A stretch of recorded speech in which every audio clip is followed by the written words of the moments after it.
بسم اللہ الرحمن الرحیم۔ السلام علیکم۔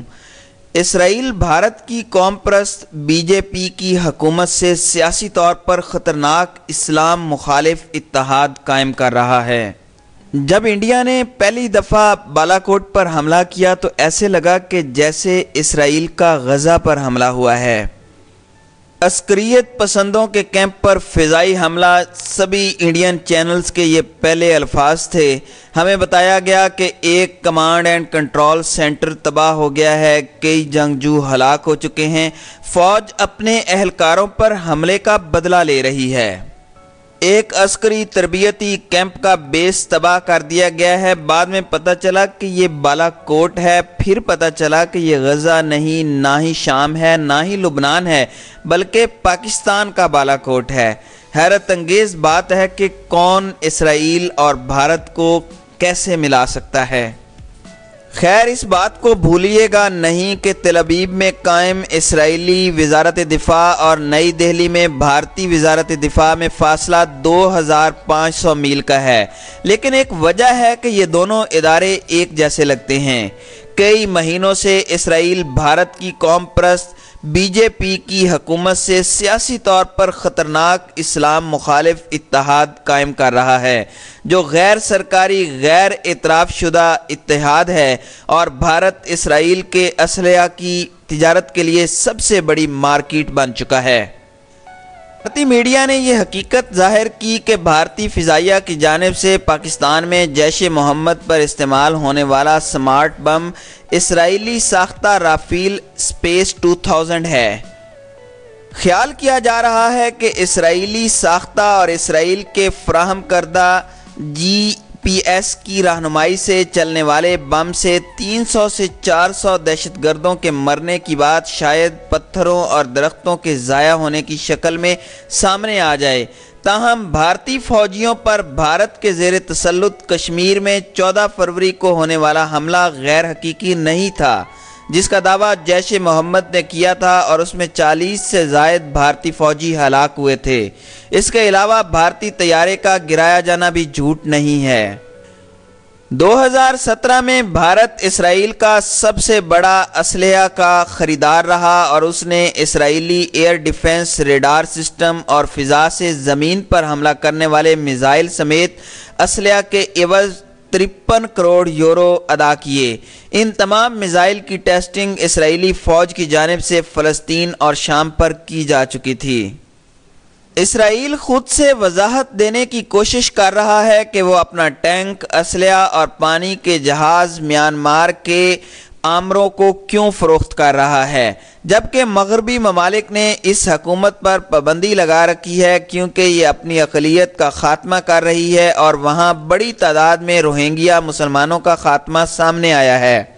لیکن اسرائیل کی بھارت کے ساتھ اسلحہ کی تجارت قانونی ہے، جو جاری ہے اور دونوں اطراف سے اس کی تشہیر بھی کی جا رہی ہے۔ اسرائیل اپنے خصوصی کمانڈو یونٹ اور بھارت کی جانب سے ٹریننگ کے لیے بھیجے گئے اہلکاروں کی صحراؤں میں مشترکہ مشقوں کی فلم بھی بنا چکا ہے۔ 45 بھارتی فوجیوں کے وفد میں سے کم از کم 16 بھارتی گرود کمانڈوز کچھ وقت کے لیے اسرائیل میں نیو اتم اور پلماچھم ایئر بیس میں تھے۔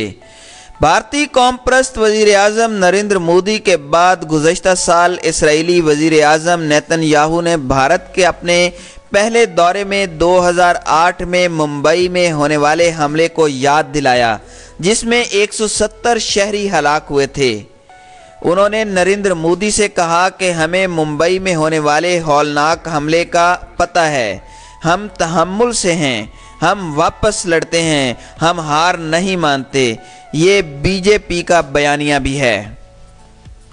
تاہم مختلف بھارتی اینکرز نے خبردار کیا ہے کہ دائیں بازو کی یہودیت اور دائیں بازو کے مودی کی سربراہی میں قوم پرست کو دونوں ملکوں میں تعلقات قائم کرنے کی بنیاد نہیں رکھنی چاہیے۔ دونوں مختلف انداز میں برطانوی راج کے خلاف لڑ چکے ہیں۔ برسلز کی محقق شیری ملہوترا، جس کا کام اسرائیلی اخبار ہیرٹز میں بھی سامنے آ چکا ہے، انہوں نے نشاندہی کی ہے کہ بھارت انڈونیشیا اور پاکستان کے بعد دنیا کی تیسری بڑی مسلمانوں کی آبادی رکھتا ہے، جس میں 18 کروڑ مسلمان ہیں۔ انہوں نے گزشتہ سال لکھا تھا کہ بھارت اور اسرائیل کے تعلقات بی جے پی اور لیکوڈ پارٹیز کے ہم خیال ہونے کی بنا پر ہمدردی کی وجہ سے سامنے آ رہے ہیں۔ بلکہ ملہوترا نے ہیرٹز میں نشاندہی کی کہ بھارت میں اسرائیل کے سب سے بڑے مداح انٹرنیٹ ہندوز ہیں، جو اندر سے اسرائیل کا فلسطین کے ساتھ رویہ رکھنے اور مسلمانوں کے خلاف لڑنے پر خوش ہوتے ہیں۔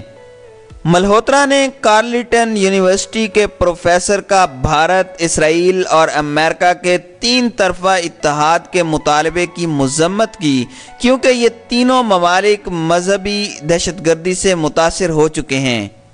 2016 میں بھارت سے صرف 23 افراد عرب دنیا میں داعش کے خلاف لڑنے کے لیے گئے، جبکہ بیلجیم، جس کی آبادی 5 لاکھ مسلمانوں پر مشتمل ہے، انہوں نے 500 جنگجو پیدا کیے ہیں۔ ملہوترا نے موقف اپنایا کہ بھارت اسرائیل تعلقات نظریاتی کے بجائے حقیقت پسندانہ ہونے چاہیے۔